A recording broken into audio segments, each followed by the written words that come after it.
and welcome to episode 1 of the Cloud Consulting Journal.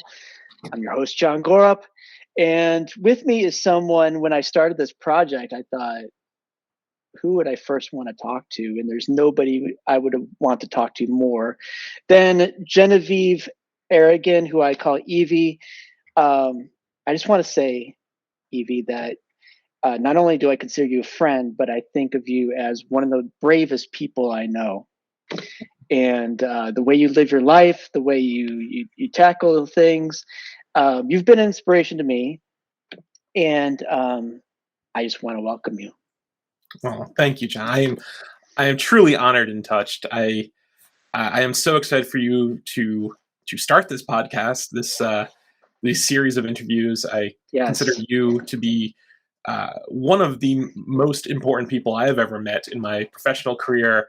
I call you a friend. I brag about my relationship with you because you are so incredibly cool. Wow. I mean, seriously, you have a high bar for the audience. They're gonna have to learn who is John Gorup throughout this. Well, now that we're done praising each other, now we have more praise. Your dog is adorable. This is Mr. Mochi. He's I don't know. He is a dog. Let's just say that. Right, He's got issues like everybody, but he likes to be on my lap. So, anyway, I wanted to talk to you about. I mean, I've known you for a while, but I don't really know, how did you get into consulting in the first place? It, like many things, it really was a series of just remarkable coincidences. At post-college, I was doing web development for a human services agency. I was building their website, their learning management system, their content management system, all that fun things. And I was freelance consulting for just added money because, post-college, everyone needs it. And so through that process, I was playing around with, among other things, Google gadgets. When Google first rolled out this new technology, It was really exciting. Like, you can fit these little gadgets into these Google apps or embed them in web pages. Think about all you could do with Google gadgets. And I was at a social event where a friend I had known from high school, who I hadn't interacted with in a decade, he and I struck up a conversation. It turned out that we had a lot in common, including our interest in, among other things, Google. And he told me about this company that he recently started working for that I would probably love. And it was Appirio. Okay. Appirio, for those who aren't familiar, is a consulting firm that at the time specialized in Google and Salesforce. And we'll likely talk more about that. But my friend, whose name, I don't know if we want to name names, so I'm going to keep it pronoun-y. I know who you're talking about, but yeah. Yes. Just in the interest of everyone else's anonymity. Rhode Island's a small state. This was in Rhode Island, so it wasn't me, therefore it was the other person. Yes. The other Google gadget enthusiast in Rhode Island. But I got recruited into Appirio. And I believe for a long time I had the record for the longest interview process. But I eventually got hired, and I was hired into the Google practice. About a year later, I started doing some Salesforce projects. It was, at the time, Appirio was very divided between Google and Salesforce, and there really wasn't anyone who could speak the two languages. So I thought that I would try to bridge that gap. I reached out to my manager in HR and be like, can you find me a project, a small project? And they were like, I found this perfect project. It's like 10 weeks, large team, lots of custom dev, wonderful introduction to Salesforce. And then 2 years later, I rolled off that project and have been on the Salesforce platform ever since. Amazing. That is also the project where John and I met. There you go. Well, I remember those days in Appirio, which became a big Salesforce firm. It wasn't clear that it was a Salesforce company. It was cloud, And it was basically half Google, half Salesforce, right? And that was an interesting time. Um, yeah, it's the practices were very different, but And just to kind of more completely answer the question of how I got into consulting, yes, consulting gave me the opportunity, especially at that time with that firm, to play with the brand new tech. And yes, that was really exciting. And that was what drew me in more than anything else. I was doing really cool, complex work in my uh, job beforehand, mhm, but being able to really be among the first people to use technology, yeah, that really hooked me at the time to get me into it. So right. And what did you like about consulting rather than working? Like, well, did you ever work for a firm, like for a company yeah. doing technology? Okay. So the thing that consulting really gave me was variety of problems. And for anyone who has either done consulting and been on a project for a ridiculously long time, or hasn't done consulting but has just sort of been the owner of a product for a really long time, there's the initial spike of excitement of it's new, there are new challenges to solve, and then eventually you kind of get into a maintenance phase where even if you are doing cool things, the lifespan of software is that the most of it is maintenance. Right. And so what consulting allowed you to do was sort of stay in that adrenaline high of that first exciting part of consulting. And I love problem solving. And so consulting is literally just jumping from one problem to another. Um, you know, completely different technology challenges, often different personality challenges. And I love that. I love that variety that you can do. Well said. I think I found the same thing, and consulting does attract people with a lot of problems. Um, so I remember your time at Appirio. The firm marched on, and it was acquired. And then the next thing I know, you were on a motorcycle across the country. And then the next thing I know, you started Escapist Reality. So somewhere in there, I think you made a decision to create your own firm. Um, Tell me where you got the idea and how it came about.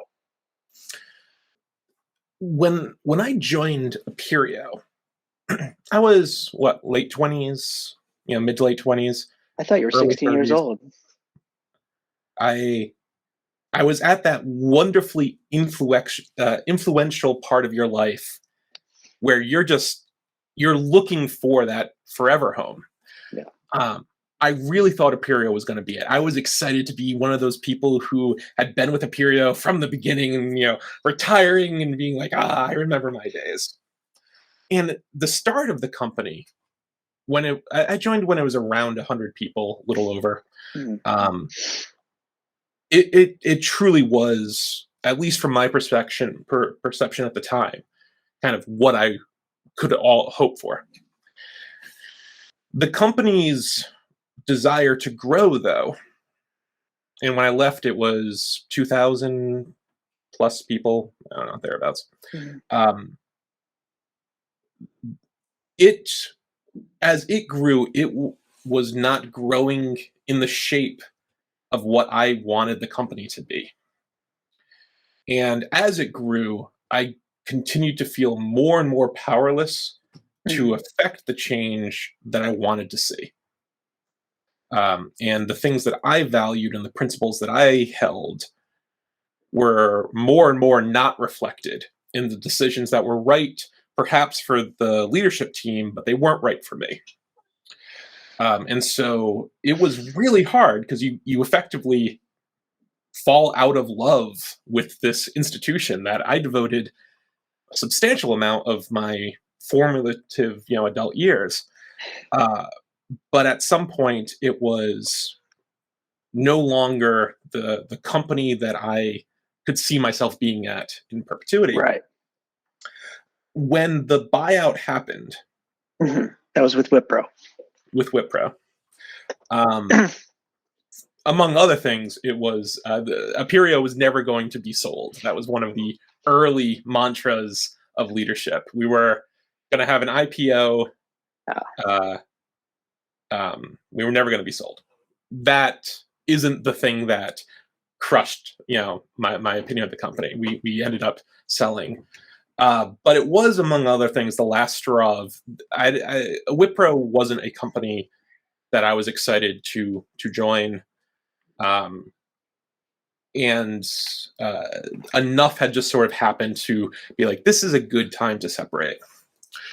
I was incredibly fortunate and privileged. I had been with Appirio long enough that the buyout gave me enough of an influx of cash that it effectively gave me a year salary.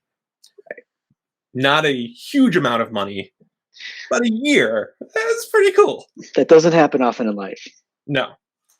And so with that, I now had financial freedom to try something. So I left Appirio, I think, late November, early December. At the first week of January, I founded Escapist Reality. Okay. I wanted to wait until the start of January because then it's far easier to deal with anniversaries. Speaking of which, Escapist Reality, at the time of this recording, is less than a month away from its 5th year anniversary. Congratulations. Thank you. So starting the company was important for me because I wanted, before I did all of the rest of the exciting things that I had planned, I wanted it to officially be under the Escapist Reality umbrella. Because otherwise it would be too easy for me not to have some form of just guardrails. Mm-hmm. Like I had a major event I wanted to do, which, as John mentioned, I wanted to do a motorcycle journey around the entire perimeter of the United States. I had been riding a motorcycle for many years. I've ridden it out from the East Coast to Chicago and Indianapolis and things like that. But this was a far more aggressive endeavor. It was 90 days, 93 days, I think, officially, over 12,000 miles. It was life-changing. It was incredible. And the money which I received from the buyout helped to fund that because it also wasn't inexpensive. And throughout, at the start of the year, before the weather was nice enough to ride, I was doing things like getting the paperwork all put in place in order to form my LLC. I was crowdsourcing my logo. I was starting all of those initial processes. And while on my road trip, I started going south, going west, north, and coming back east. In Cleveland, in a hostel in Cleveland, I was writing my first statement of work for my first customer. And when I arrived home, the next day at 10 a.m., I was on site. So it was a pretty wonderful way to wrap up the sort of self journey of the road trip, and then flow right into what would become the start of a consulting firm with now multiple employees and a likely lifespan of, at least, we made it 5 years. That's likely going to make another 5. So that's an amazing story. A couple things. One is that journey of Appirio. It's an interesting thing, and I think it's common to all consulting firms, is if you start small and you take on venture capital money and people put money into it, you're compelled to grow, right? And it's and I'm a business person, and I believe in growth, and you want to grow, and it's just that the personality that can run a 100-person firm is not the same personality that can run a 2,000-person firm. It's just a different thing, right? You just need more formality, you need more rigidness, and I think the personality of the consultants has to change, And for me, I'm a little bit more comfortable than I think you were at a 2,000 person firm. Obviously, I stayed a bit longer. Um, and it's interesting. You always see firms try to say, "I'm going to maintain our culture that we had when it was like four guys in Starbucks." Now that we've got an office in London, Tokyo, and whatever, right? And it just it's impossible to do, right? And it's you can't maintain that culture. Right. And for some people, that's okay, right? And for you, it wasn't, right? And I think that's fine. And also with Wipro, it's just like I stayed with Wipro for a while, and Wipro does what they do well. They've been around. You talk about 5 years; they've been around for what, like 90 or something. They started selling vegetable oil, and they brought some things that Appirio was never able to do. That's all I'm going to say about that. I'm no longer there. I'm at a small firm now, but that's what it is. Which I mentioned culture, and obviously culture is something important to you. What is the culture of Escapist Reality? It is incredibly supportive.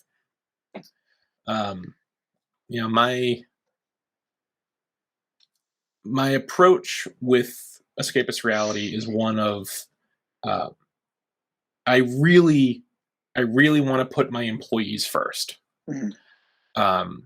And so this goes from compensation and benefits, but also making time for them, making space for them to be able to do things in their personal as well as professional life.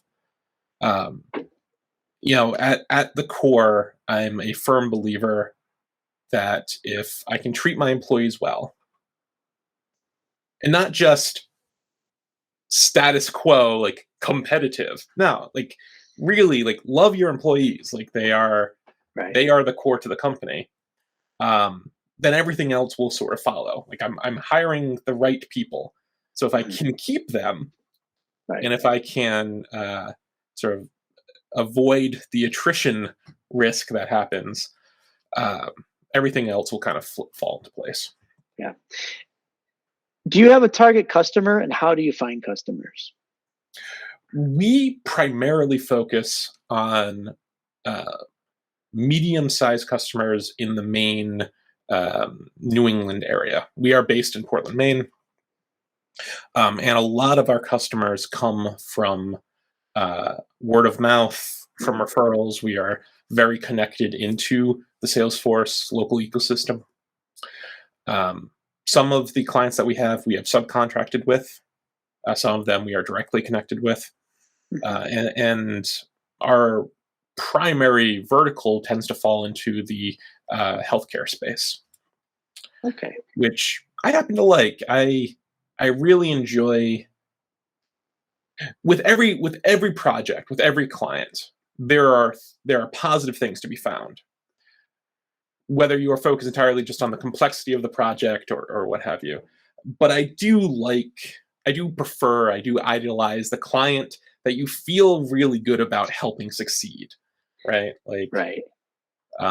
And many of the clients that we have, well, never first, all of the clients that we have, but particularly in the healthcare space, it feels good to be able to help enable these customers to make life easier and better for their customers. I got you. That just feels good.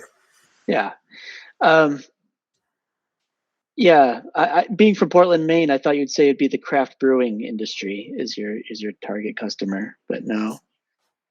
It remarkably not that high demand for the small microbrews to have a significant Salesforce CRM implementation. There you go.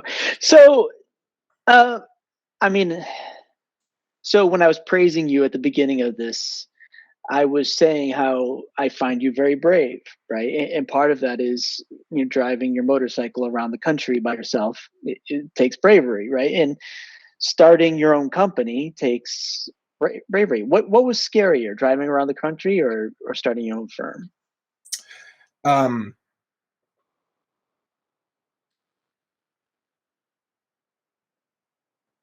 complex question. I'm going to add a third option, then I'll come back Okay. to why it's Okay. complex. The scariest thing was hiring my first employee. Okay. Because Because did you know from the beginning you do that, or were you thinking this was going to be a solo thing, or when did you decide? so one of the wonderful things about the space that we are working in right now, in the Salesforce space, is that there is virtually no risk to starting your own company. The demand for talent is so great that if your company falls, you can get hired the next day, basically. Like, they need people so much. And so starting my own company in the Salesforce space, and incidentally, when I started Escapist, the umbrella of things I wanted to do was hilariously large. We've focused because, You focused. yeah, you kind of have to. But starting my own company wasn't scary in that if it didn't work out, I learn a whole lot of new things throughout the journey, and then I just get another job at another consulting firm. I just wasn't too intimidated by that. Okay. The motorcycle journey itself,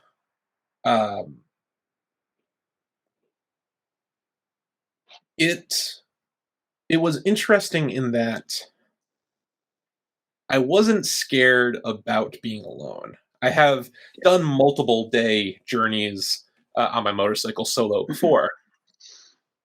There were areas that I was more concerned about being in.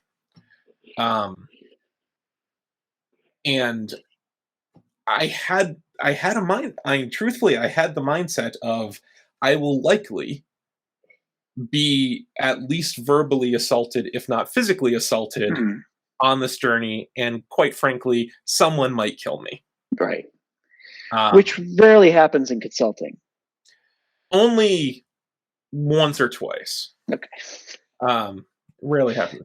And for those who perhaps don't know more about me, as a out and open transgender woman, traveling through particularly anti-trans areas, that was something that I was aware I was doing, and I was prepared for worst case scenarios. What I can say from my own personal experience, there was never a point on the entire journey where anything like that happened.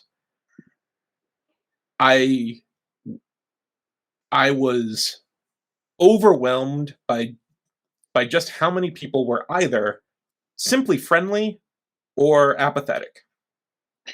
And I feel strongly that the majority of people really are either good or apathetic. And I luckily didn't interact with any of those who are more to the other extreme. So I had a very going into the wild mindset, right, on that. But when it became time to hire my first employee, yes, it wasn't just me. Now, I'm single. I have a cat, but I felt comfortable my cat could be taken care of if something happened to me. But once I started to take on employees, it wasn't just about me. Like, if the company fell apart, now I had my employees and their significant other and their children and their cats, and what happens on that. And that was the scariest part of that journey up to that point, was now I'm responsible for many people. Now it's real. Like, it's right, almost play when you are a solo consultant in your own firm. It's make-believe. Which makes me empathetic for a CEO of like a 2,000 person firm who's not a psychopath, who does have empathy, thinking, if I do something that this firm falls apart, there's 2,000 people with mortgages and children and healthcare issues. And, we don't often hear sympathy for CEOs in our society, but perhaps there's a reason why they're so high paid, right? It is a lot of pressure, and you want someone who cares, but also is wise. Right. And the flip side of that is also, we often criticize the manager approach of managing by spreadsheet. But, if you are really close and empathetic with all of these people and you're making these decisions, maybe we're training our psychopaths in leadership. It's that degree of detachment comes out of survival skill, not because of, how do they not realize that what they are doing is bad? Right. Well, I mean, you can see how a psychopath would get into business, right, and would actually succeed, right, and but wouldn't succeed in your business in escapist reality, right, and that your business kind of relies on empathy, and that's part of the business model. Absolutely. I mean, I call escapist reality the grand experiment. I mean, it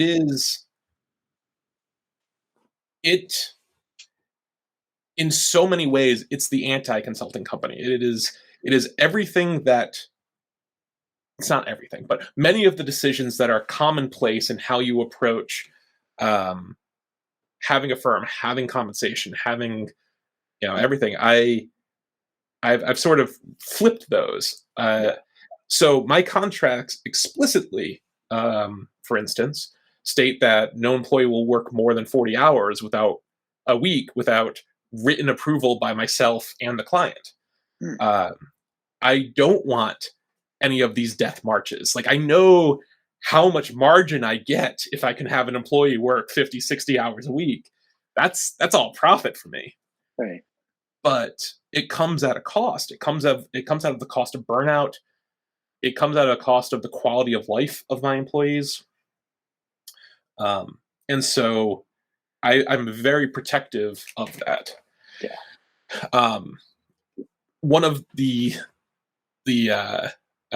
aspects of the company I'm really proud of is, all companies tend to talk about how much they encourage continuing education, because it's a wonderful talking point. But from my experience and from what I've seen at a lot of other places, it's kind of do it on your own time. So one of the things that I've tried to do is make space for the employees to have continuing education baked into their schedule. Escapist Reality's compensation model, there is a base salary, but each employee does get a percentage of their billable work. So there's a billable incentive bonus. There's a really fun compensation plan on that. But what that means is that if you are doing your continuing education instead of doing work, well, then you're not getting that extra compensation. So what we have is what we call the NICE bonus. It is a nominal incentive for continuing education. And so the hours that you spend doing continuing education, you get an added bonus for. And as I've told my employees, I would rather you work less billable hours and make time for continuing education, because in the long run, that is going to dramatically pay off for all of us. And I take a very long-term approach to a lot of the decisions that I make at Escapist.